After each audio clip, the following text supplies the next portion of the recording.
Today on XPlay, Master Chief blames his performance issues on lag.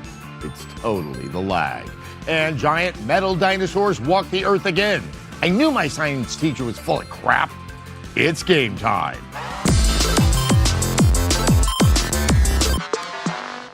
Hello, and welcome to XPlay. Hey Adam, are you a Halo fan? I might be if my heart could still feel joy. Microsoft shocked everyone by dropping an early launch of Halo Infinite multiplayer to celebrate the 20th anniversary of the Xbox. It felt like the whole world dropped everything to start playing Halo again.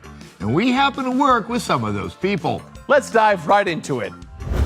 On Monday, Microsoft surprised everyone by releasing Halo Infinite's free-to-play multiplayer. Clap, clap. Yeah! Almost a month ahead of schedule. Now, fan reception so far has been positive. That's a surprise. With most concerns aimed at the progression in the Battle Pass and some convoluted menus. While the game is still technically in beta, the general lack of bugs and technical hiccups have shown that Infinite's nearly year-long delay was put to good use. So, first impressions, what do we think?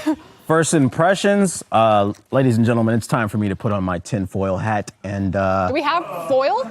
kind of come up with a conspiracy here. I can't help but feel like, you know, the release of Battlefield and Call of Duty plays a role with Halo Infinite being pushed up, especially because Battlefield is a buggy mess at launch. You're thinking that they saw Battlefield was just a cluster and they're like, get it out, like someone sprinting down the hallway, like. They were just so supremely confident in what they have right now. When you stand next to it, it's gonna look good regardless. You know that meme on TikTok, you're done, you're done. That's what Halo Infinite did. They was like, you're done. But in terms of gameplay, I'm loving this, man. I was playing this last night. What I love about it most is I can get in and out of games even faster than Call of Duty. I played a 3-hour session. I got so many games in. I got so many different game modes, and like the different game modes that they have, it's all the classic ones, as well as like there's a new take on Big Team Battle. We have to like collect these drives or whatever. But overall, it's like the smoothest shooter that I've played this year. It is smoother than Battlefield. It is smoother than Call of Duty. The customization is deep. And like you said earlier, it's in beta. Yep. I'm like, yo, it only took them 343 tries, but 343 finally got it right. I think I'm gonna be on it. I'm not gonna lie. I did the Battlefield review and I was like, this is free to play. The homies is on it.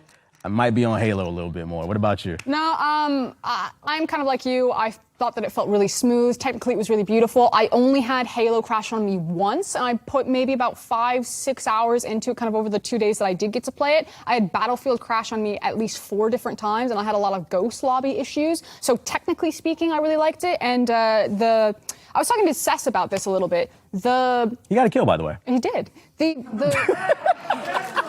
it up for Sess got the kill. Punched the guy in the neck, and the guy had the energy. No, it was crazy. The movement system. The thing is that shooters have kind of been perfected to a level since like Halo, where you have a standard idea of what a shooter should feel like. Anyone who has played a shooter can pick another one up, and you're gonna know kind of where your buttons are, what the layout's going to be. I thought Halo Infinite felt so smooth. Battlefield was supposed to be the movement game. It's supposed to be about like sliding in and out of cover, racing across a map, doing this, doing that. To me, Halo Infinite and how quickly you're strafing back and forth, the jumps, the maps, it felt really smooth. And to me, it felt like how I expected a new age shooter to feel. Yeah, I think also what's really dope is it felt good on controller as well as mouse and keyboard. I started on mouse and keyboard and then I swapped to controller and I thought it felt better on controller. It's because there's an insane amount of aim assists on there. And it still didn't help me. I still missed all of them. So, clearly. But yeah, it felt great on mouse and keyboard. So it's like whatever you prefer to play, it's dope. And then as well as there's going to be cross-play between the Xbox and the PC. So I feel like it's going to cultivate a strong community based off the fact that it's free to play. The kids love free shit. I mean, I still do. Come on, who doesn't love free shit?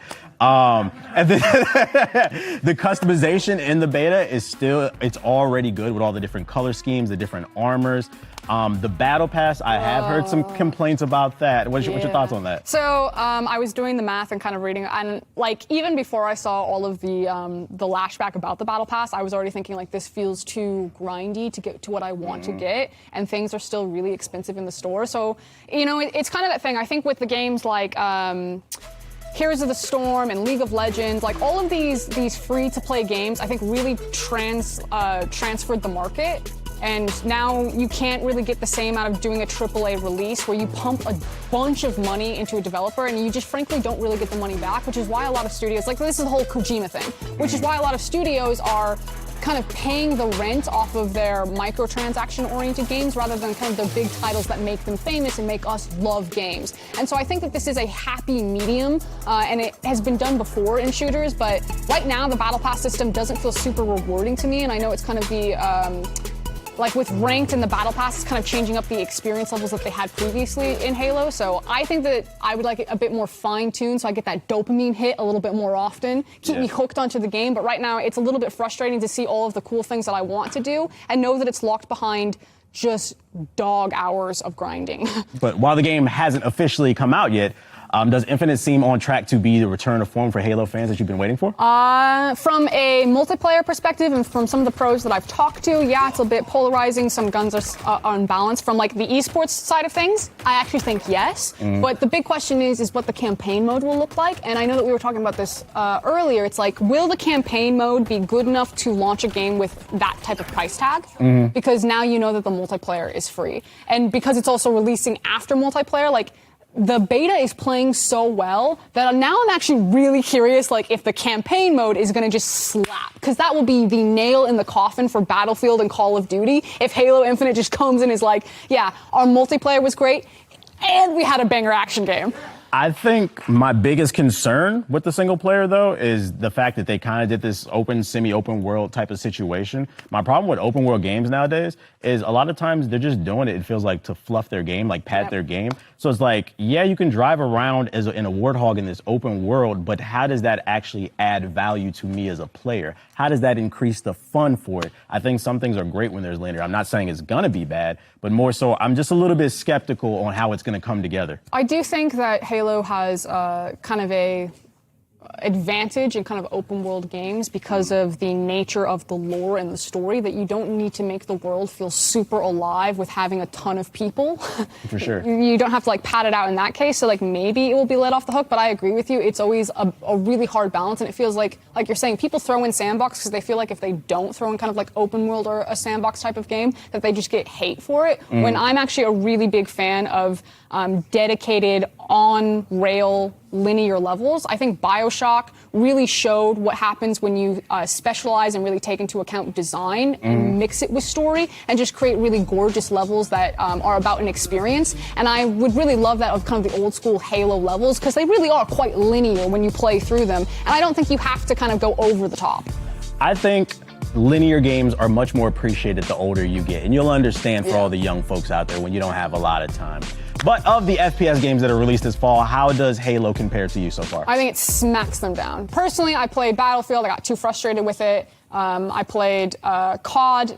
It was fine. But Halo Infinite, like, I haven't even played the campaign mode, and I love it infinitely more. I took COD and Battlefield off the computer. I put Halo Infinite on. I've got Forza. I have Halo. I would still put Apex as my number one. I think Season 11 with the new map and the new character and just the new meta changes is really dope. But I would put Halo as a strong second. And because I've been playing Apex for so long, I feel like I might be on Halo longer because it feels new and fresh. Spartans never take their armor off, huh? Not to my knowledge, Adam. You think they stink? I don't feel like I ever need that level of realism in my video games, Adam. I'm just saying there's probably a catheter involved. After the break, Sethler's going to dive into Horizon Zero Dawn and stop talking about video game characters that smell bad. We'll be right back. Big diapers. Big diapers, huh?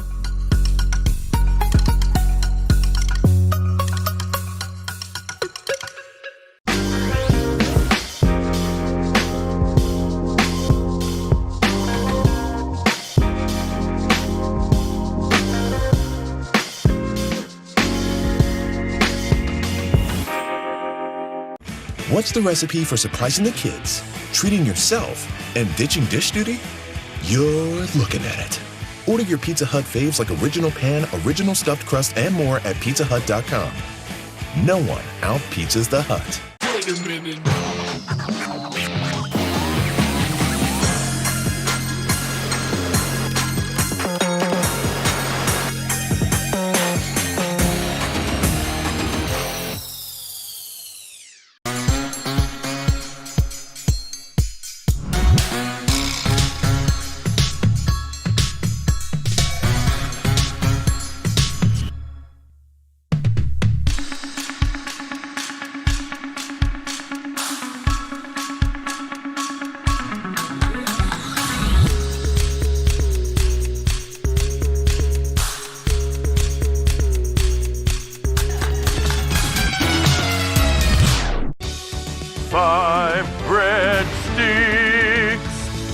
triple treat, 3 layers deep, 10 Cinnabon mini rolls to eat, and the pizza plus another pizza.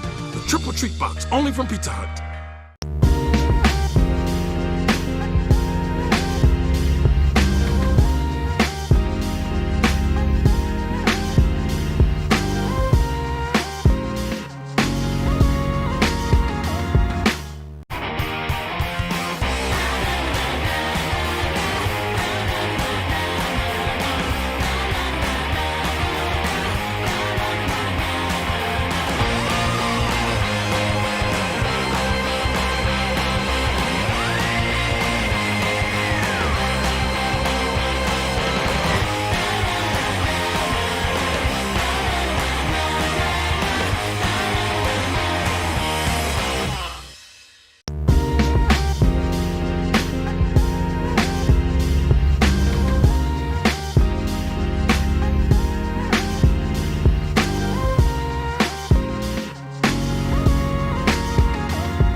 Welcome back to XPlay. The only way a robot dinosaur can get any cooler is if it cuffed its jeans. Are we talking about you? Horizon Zero Dawn. Ah, that makes much more sense. See, there were a lot of games we missed because XPlay was laying in a shallow, unmarked grave for several years. But now we're making up for lost time. Here's my review of Horizon Zero Dawn. Even 6-year-olds know that the two coolest things in the world are robots I'll be back. and dinosaurs. The first glimpse of Horizon Zero Dawn's mechanical dino beast gave a lot of inner children brain aneurysms of joy. But then the game also went and had the audacity to be really good, and in the process cemented itself instantly as one of Sony's most valuable franchises. Hello everyone, and welcome to my lost review of Horizon Zero Dawn, part of a series of videos where I get to look back in the past and review games that XPlay missed back in the day, well, because there wasn't an XPlay around at the time. Unlike Breath of the Wild, this is one of those games from that dark XPlayless time that has really stuck with me over the years and has me excited for that mechanoid combat warrior future and the environmental devastation.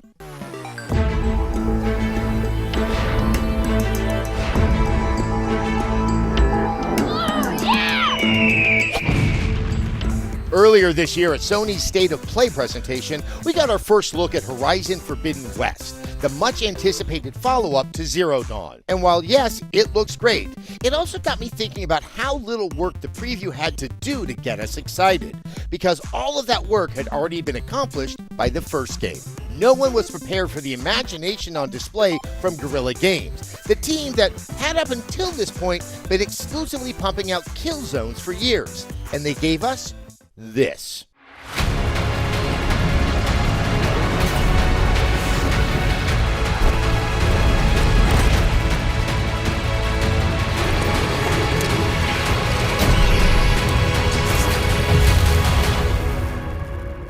It was immediately clear that Aloy and her primitive future world have really resonated with people, and not just because of robot dinosaurs.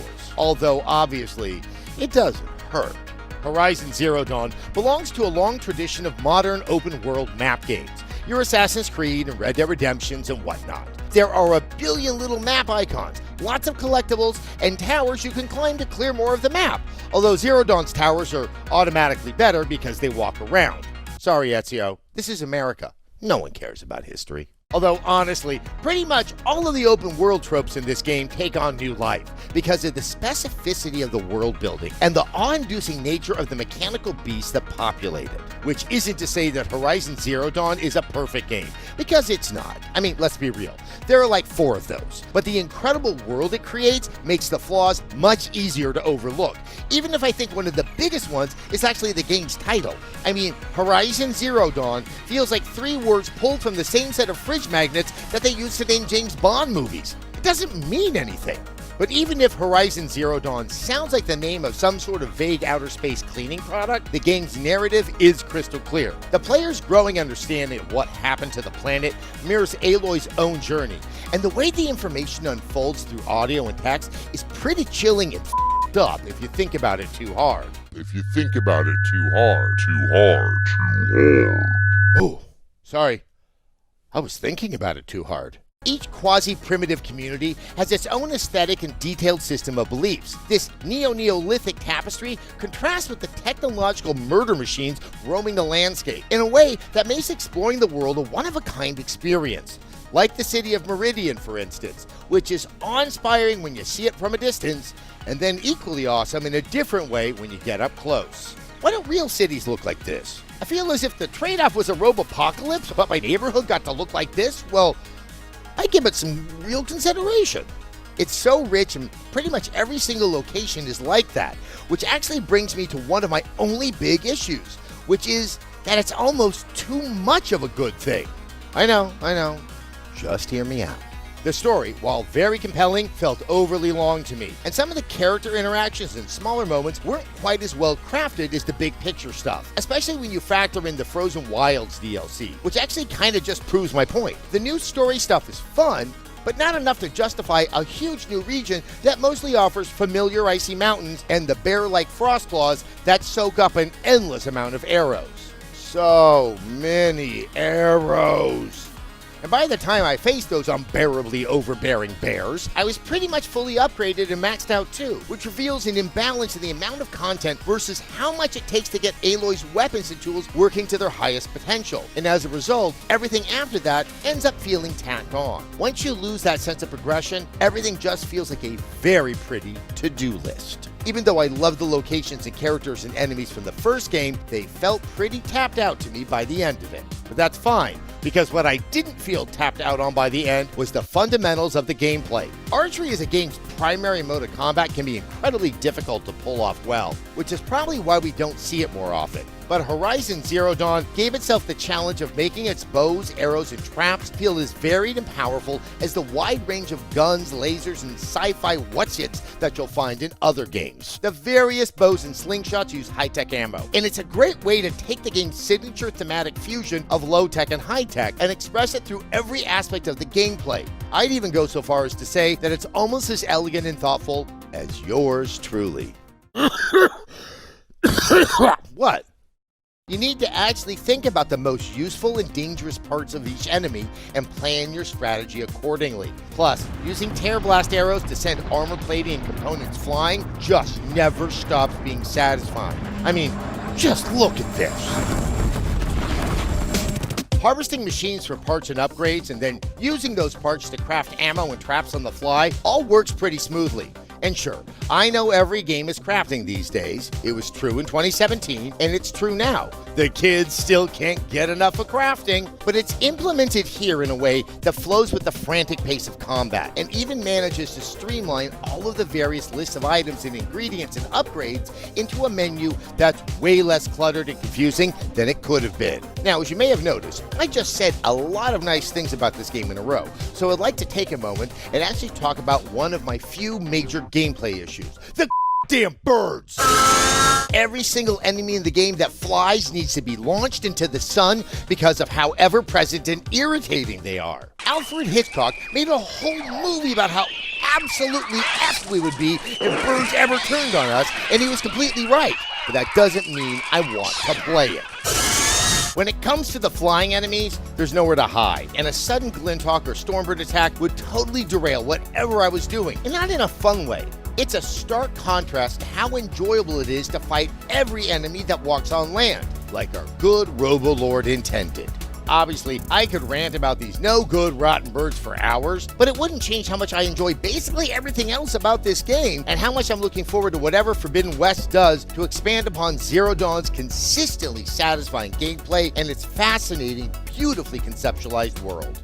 out of all the games and franchises that I played in the last few years, Horizon Zero Dawn is the one that easily seems the most deserving of a sequel. It's easy to see how they could keep making these games forever, especially when the foundation established by the first game is this strong. The world here basically demands further exploration, and as long as Forbidden West can introduce new locations, enemies, and weapons in a way that builds on what the first game established, it's hard to imagine how it could go wrong. At the very least, it already has a better title. And even better news, when it does come out, I'll be able to give you my thoughts right away instead of 4 years later.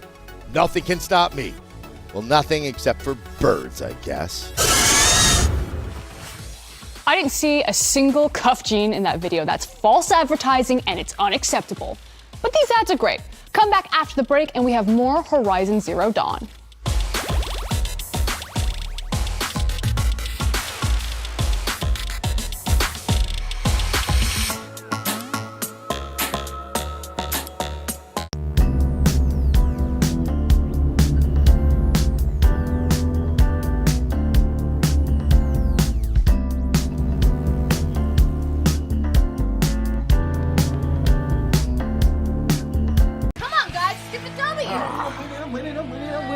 If you really want to win this, we should do the Freeze-Drive Ritual! Silence! TBH, the elixir! Elixir? I brought Dr. Pepper. Dr. Pepper is the elixir.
Welcome back to XPlay. Now we're expanding the conversation about Horizon and looking ahead to Horizon Forbidden West. Watch gamers talk. So one of the things that I remember that was quite notable about the original Horizon was that it came out, if not the same day, it was the same week, not just the Switch launch, but this is when Breath of the Wild came out. So two very big open world games. And I gotta be honest, Horizon resonated with me more. I know that they're all upset out there, but I'd love to hear sort of what your takes were on this. Well, I'm gonna be honest. Horizon, I had no other option for it to resonate with me because I couldn't get a hands on the Switch, so I couldn't play Breath of the Wild anyway. So did it really matter to me? Like, I'm not saying it's a bad game. Right. I just couldn't touch it. I couldn't touch it. So Horizon resonated with me as well. Gerard? Yeah, I think it's one of those things where in that specific year, I remember being very happy that we are now returning to this open world narrative driven game. And I find it funny that Breath of the Wild is very much not a narrative driven game. It's very lax. For a Zelda title, it's very lackadaisical compared to its predecessors. But on one side, and then the other hand, you had Horizon, which, Ashley Birch as Aloy is great. She brings this character alive. I firmly believe that her performance is one of the main reasons why, at least, and I think many people really connected with the game a lot from a narrative perspective. One of the most interesting things is it's so dependent upon a bow and arrow. Now, bows and arrows are not unheard of in video games, but to make that the primary form of combat and interaction, I thought that was kind of daring. I was just so impressed with how well they pulled it off. I found it ridiculously satisfying. I think that's what resonated with me the most was the actual scale of the combat fighting these big monsters. Climbing those giraffes was memorable. getting on top. It was definitely an interesting take on the typical Assassin's Creed climb the tower and then scan the horizons. They made it a little bit more fun. Yeah, we don't need any more of opening up the map by climbing a thing, but if you have to do it, let's do it on a giraffe. Do it on a giraffe. Let's do it fun. With a big dome for a head. Yeah, for sure. It's a big world, and there is that sense of mystery as how did we get to this odd turn of events? Yeah, where like somehow the world ended, but then we got Zoids as well. Big cloud. Capitalism turned everyone into robotic dinosaurs somehow. Yeah, I like the story. I'm a little more cool on the storytelling, but I think my favorite part is discovering what happened with all of the little like sort of messages that are left around from the Metal Age that preceded all of them. If I can put my completionist hat on, one of the coolest things You about always had that hat. I guess so, but I feel like on XPlay, I don't It's get your name. I think when it comes to Horizon specifically, one of the best things about completing the game is the more you collect and the more you fill in those logs and those conversations, the more context you get for the entire world. And that, I mean, it's world building without having to force the player to do it. You know, they want to do it as opposed to like, oh, another medical log? Oh, that's boring. It's like, no, there's context for it. Everything has importance to it. It wasn't just some random guy screaming, saying, oh, this is the last time you're gonna hear from me. It was actually building the world, and I did appreciate that, because most of the time I actually don't care about that, because it's not original idea. Like, it's in every pretty much game where they use dialogue options like that, but I think they did a better job with that, and I think also it made you care, once again, a little bit more, because there were giant robots. And like you want to know why these big alligators are there. Exactly. So I cared a little bit more. And they seem to be somehow behaving in an organic manner, despite the fact that there's nothing organic about them. For sure. Like if you prick them, they do not bleed. Obviously, Horizon Forbidden West is coming out. That's why we're having this conversation now. It's obviously that game no longer has the benefit of being a surprise, as I think the first one was. Like in your minds, what does it need to deliver on and probably surprise us with to kind of like recapture that magic? I think they need to explain who exactly was braiding Aloy's hair the entire time. I didn't see any black people in the game. So, I'm joking. I really love that they previewed the scalability, like in that little 20-minute preview. So I enjoyed that there's going to be a little bit more that's not just like the giraffe. In terms of original mechanics, I don't think they honestly need to do too much. I think that the Horizon fan base is going to buy it regardless, but me personally, I would like to see just kind of like them clean up basic stuff, kind of like you were talking about earlier with like the facial animations and stuff. Like, I feel like I don't know what else they could do to make it super original, because if they stray too much from the formula, then people are going to start complaining. Yeah, I think I agree with you. I think that to me the big seller here is going to be the narrative, how it connects to 1, how it's going to a potential 3, and the payoffs and all the little beats that were kind of accounted for in the first game and how it really connects, because mechanically I feel the game is relatively it's there. If anything, like subtle improvements, quality of life stuff, that's kind of what's going to be key to get the returning players in. I don't think they need to reinvent the wheel by any means, but narratively speaking, if they can connect those pieces a little cleaner, I think the audience is going to be very happy with it. Yeah, I mean, I think the biggest challenge for this game is obviously it's on the PS5. There's a lot more processing power, and so the temptation, both from like even a marketing perspective, is it's even bigger, and that's not what I want. I want it's even tighter. Like it doesn't need to be shorter, but I want everything to feel even more essential. I like semi-open world games more these days than like not like straight narrow to the path, but not full-blown open world. Somewhere in the middle, kind of like a Crisis, where it's like it gives you just enough wiggle room, or like a Dishonored, where it gives you a little wiggle room, but you're not like too the spoken much. wheel, where the area is worth exploring, but then you move on to something because, like I completely said, different. we're playing it for the narrative at this point. I don't think they're going to do anything too crazy from a gameplay standpoint. No. I do want to see if they're going to the Forbidden West, what they've done to Huntington Beach. or maybe El Segundo. I don't get the joke. Yeah, because you're an East Coaster. All right, guys, thank you so much. I'm going to go back and play it again on my PS5 because now we've talked about it. Thank you for watching XPlay. We know it got a little dicey there, but we made it to the end. Yeah, and if you want more XPlay content, be sure to check us out on Twitch and YouTube, G4 TV. We make all of our first mistakes there, and then bigger mistakes for television like this one. Yes, exactly. You sound like my parents. Bye. Yeah, disappointing like them too. Yeah, I'm just a little mistake.